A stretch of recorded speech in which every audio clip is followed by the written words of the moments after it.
여론조사 바로 읽기. 이재명이 갈라치기가 먹혔다. 물론 지금 초반이라서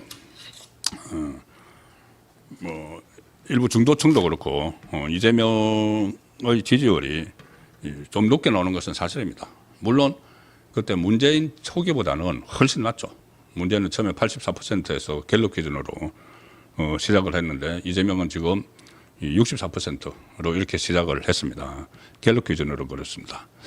자, 그런데 일단 고공행진을 하고 있다. 한 60%가 나오니까는. 그러니까 지금 모든 언론들이 명비어 증가를 부르느라고 뭐 지지율 고공행진 뭐 이렇게 막 제목을 붙이지만은 이걸 좀 엄밀하게 자세하게 따져보면은 이재명의 지지층이 똘똘 뭉치는 그런 현상이 보입니다. 그리고 또 이재명이 이 특검을 가동을 하고 윤석열 전 대통령을 다시 재구속하고 이러는 상황에서 우파 진영 전체를 좀 악마화하는 그런 상황이 이어지고 있기 때문에 아마 이런 것을 노리고 이런 시도들을 하고 있는 것이죠. 오늘 전국 지표조사 그 4개 여론조사 기관이 같이 참여를 하는 전국 지표조사 결과가 나왔는데 이재명의 국정 운영에 대해서 잘하고 있다가 65%, 잘못하고 있다가 23% 나왔는데 지난주에 비해서 긍정평가가 3%포인트가 올랐다. 그런데 부정평가도 2%포인트가 올랐습니다. 자, 그동안 이제 유보하고 있던 사람들은 좀 움직인다고 볼 수가 있죠. 그런데 모든 언론은 긍정평가가 3%포인트 올랐다. 는 것만 부각을 시키고 부정평가가 2% 올랐다는 건 아예 그 기사를 자세히 봐야지 있을 정도입니다. 그리고 이재명의 국정 방향성에 대해서 올바른 방향으로 가고 있다가 64%, 잘못된 방향이라는 것이 26%, 긍정평가가 우세했다. 이것도 잘된 방향으로 가고 있다. 64%. 이것만 강조를 하는데 이걸 세부적으로 뜯어봐야 됩니다. 그러면은 과연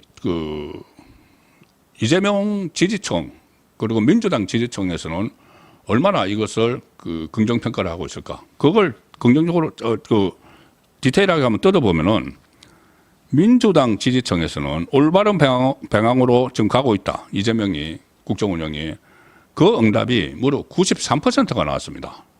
93%가 올바른 방향으로 가고 있어. 100명 중에 93명이. 그런데 국민의힘 지지층에서는 아니야, 지금 잘못된 방향으로 가고 있어. 이게 63%입니다.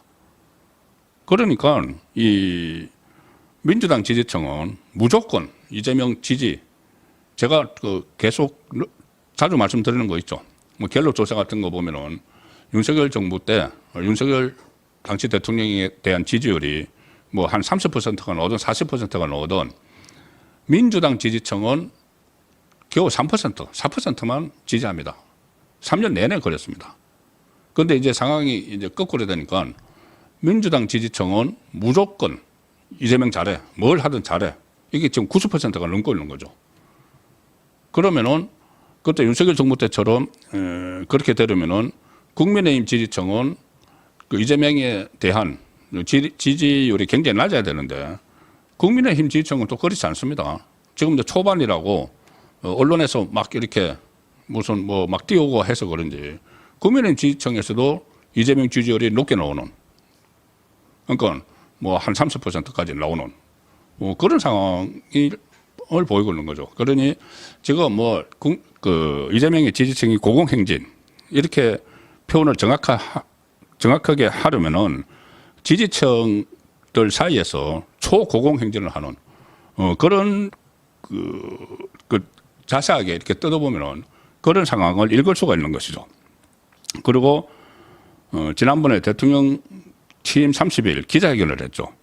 제가 볼 때는 사상 역대 최악의 기자회견이었는데 거기에 대해서 이제 전체 65%가 긍정평가했고 18%는 부정평가했다. 그런데 여기도 자기가 진보층이라고 응답한 응답자는 91%가 기자회견 잘했어. 91%가.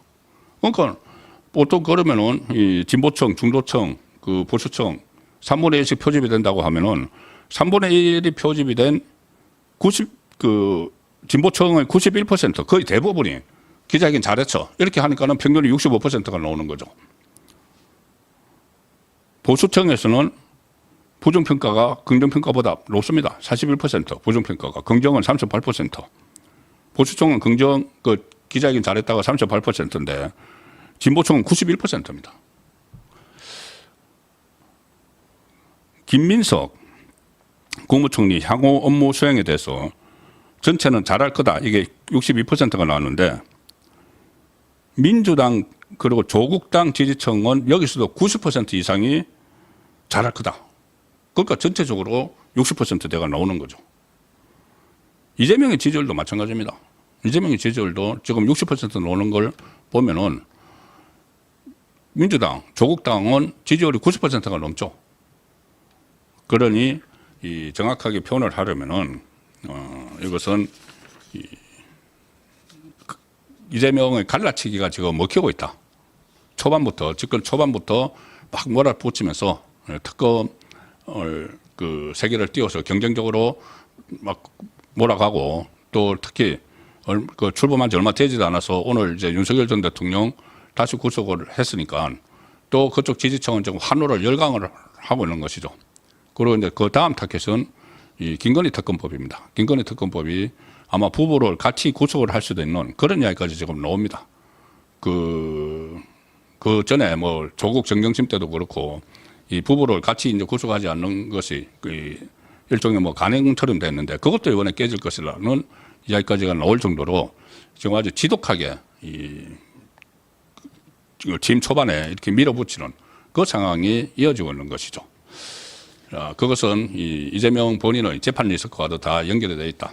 이렇게 지지층들이 본인의 지지층이 90% 이상 막 계속 이렇게 밀어주는 이 상황을 계속 만들어가는 거죠. 계속 만들어가면은 제가 누차 말씀드렸다시피 이재명의 지지율이 떨어지고 힘이 약해졌을 때 재판은 재개가 될 수가 있는 것인데 그런 것을 미연에 방지하기 위해서라도 지지층을 결집을 해서 막 갈라치기를 하면서 몰고 올라가는 그런 상황이 지금까지는 벌어지고 있지만 그리고 또 이렇게 되니까 갈라치기 효과로 이런 그 일도 일어나고 있습니다. 뭐냐 하면은 국민의힘 안에서 원래 좌파 출신이었다가 들어온 사람들이 있죠. 아니면은 좌파 성향이 강한 사람들이 있는데 조경태는 원래 민주당 출신입니다. 그 부산에서 민주당으로 삼선인가 하고 지금 뭐 국민의힘으로 삼선하고 이렇게 했던 사람인데 조경태가 이 또 갈라치기에 또 부안해동을 하는 그러니까 조경태뿐이 아니고 몇몇 사람들이 있습니다. 좀 친한계 쪽에서 친한동훈계 쪽에서 그런 사람들이 있죠.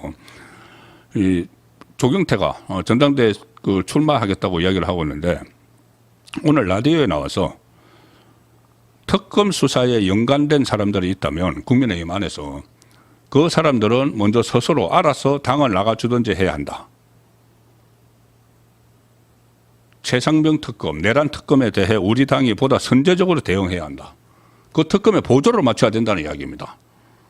이렇게 대대적인 이 내란몰이를 해가지고 그때 문재인이 했던 것과 방식을 좀 바꿔가지고 특검에 하청을 줘가지고 그 특검이 대대적인 내란몰이를 하고 보수를 괴멸을 시키려고 하고 있는 그 상황인데 그 특검에 적극적으로 협력을 해야 된다는 취지로 지금 조경태는 이야기를 하고 있는 겁니다. 특검 수사 대상이 된 의원들이 스스로 당을 나가야 된다. 당에서 아주 강력한 조치를 취하는 것이 뭐 국민적 신뢰를 획득할 수 있는 길이다. 출당을 비롯한 강제 조치가 필요하다. 수사 대상이 됐다고 해서.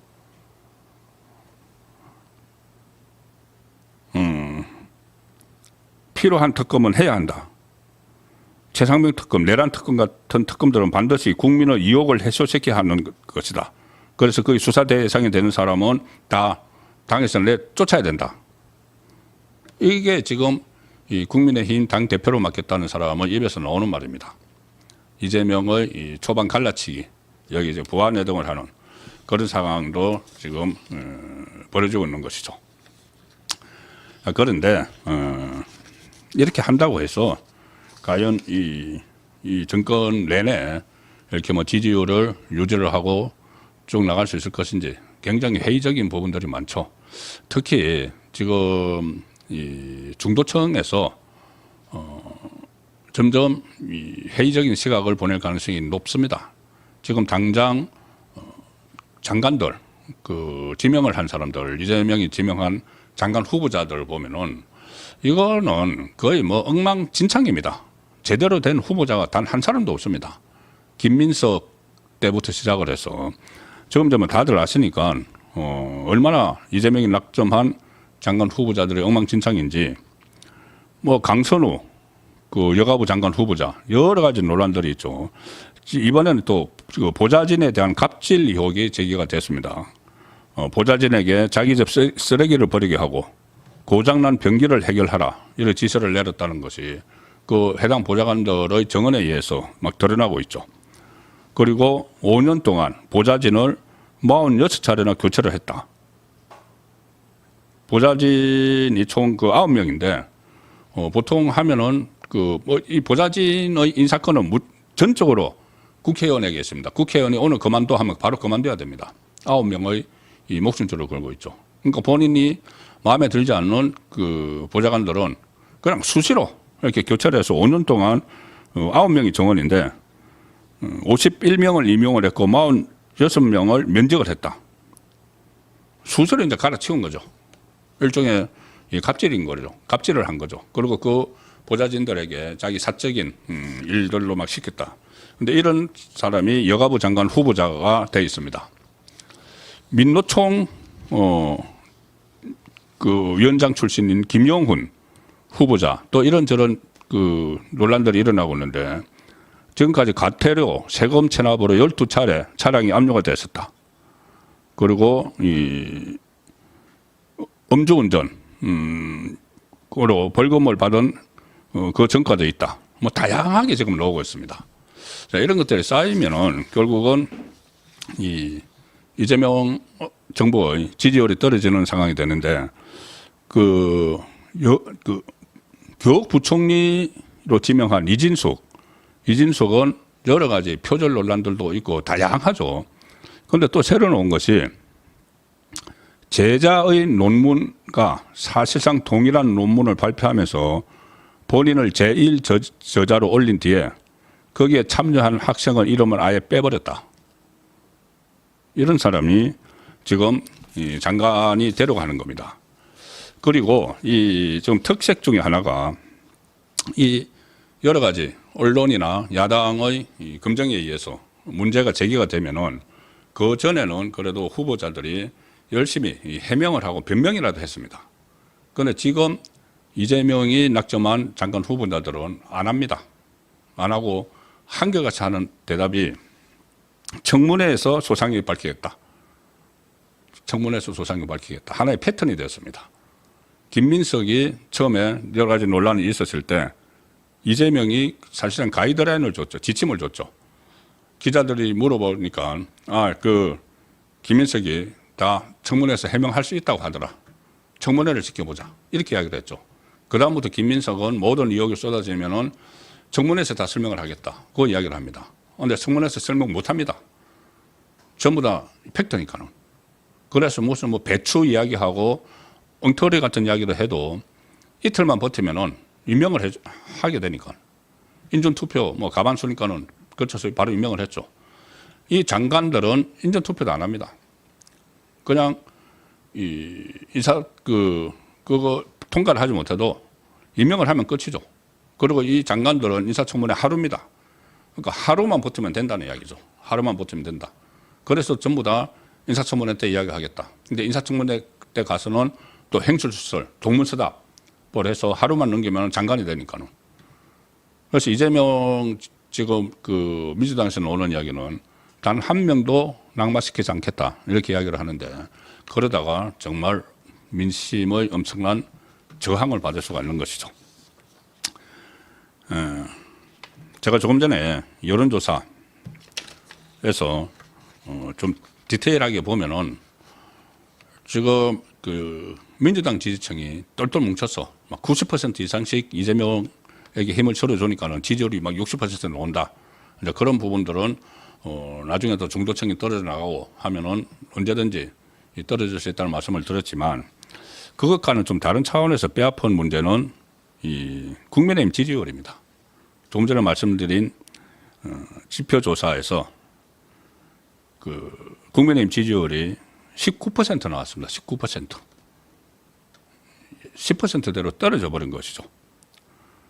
거기다가 핵심 지지층인 그 70대 이상 그리고 PK 하락세가 계속 이어지고 표밭이라고 하는 TK 유권자들도 상당히 지지율이 지금 낮게 나오는 그 상황인데 이것이 물론 그 세 가지 특검을 막 가동을 시키면서 이 악마화를 하는 그 과정에서 지지율이 떨어지는 그런 상황이기는 하지만 그래도 이 19% 지지율 뭐 조사 방법에 문제도 있고 뭐 여러 가지 지적을 할 수 있지만은 어쨌든 이렇게 나왔다는 것은 국민의힘이 정말 더 이상 물러설 것이 없다는 각오로 지금 뭐 새로운 활로를 찾지 않으면 안 되는 최악의 상황으로 갔다는 생각이 듭니다. 어쨌든 뭐 전당대회를 좀 빨리 열어서 강력한 이 지도부를 출범을 시키는 방법이 현실적으로는 당장 그거밖에 없겠죠. 그냥 이런 상황을 보면 너무 답답하니까 국민의힘 해체하라 이런 이야기도 저도 가끔가다 하기는 하지만은 그게 과연 현실적인 방법이 될 수가 있는가? 그래서 일단은 강력한 지도부가 나서서 당을 추스르는 게 가장 현실적이지 않은가 싶습니다.